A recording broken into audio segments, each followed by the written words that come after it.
What's up, everybody? This is Nick, the Z06 car guy. Welcome to my YouTube channel. So as you're about to see, I've been doing some wide open throttle tuning, and I've got some good news and I got some bad news. So the good news is I didn't blow up my engine, and the bad news is I've ran into some belt slip. So based on what my boost levels were when I had my P1 SC1, I should be hitting about 18 pounds in the high RPMs, and it's getting like 14-15 psi.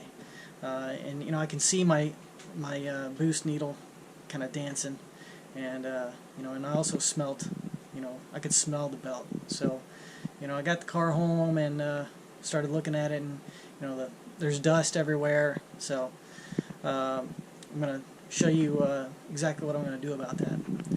So this is a Procharged brand pulley. So I'm going to pull that off there, and I'm going to install a Griptec. And then also I reached out to Andy with Andy Corvettes, and I'm going to send my my billet automatic tensioner to them. It's just a spring tensioner, and they're going to put a new spring in it. So it's about 7 years old, so there's a good chance that spring has lost some tension. And also, which I just recently learned this, when I got my tensioner from them, there was only one spring that they offered, and since then they've expanded, and they have a race spring for cars that are going to make 1,000 horsepower. So I don't know if I'm going to make 1,000 horsepower, but I'm going to make 800 or 900. So I'm hoping with those two things changed, I won't get any more belt slip. So everything else went good.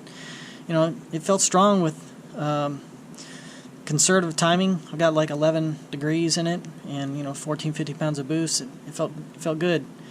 Fuel pressure was good. My injector duty cycle is still in the 60s, so there's a lot of room to grow, even on pump gas. And then when I get it all finished, when I get the V tables all dialed in, I'm going to start putting some ethanol in it and make some real power. So I look forward to that. Thanks for stopping by. If you feel like it, like and subscribe, and enjoy the rest of the video.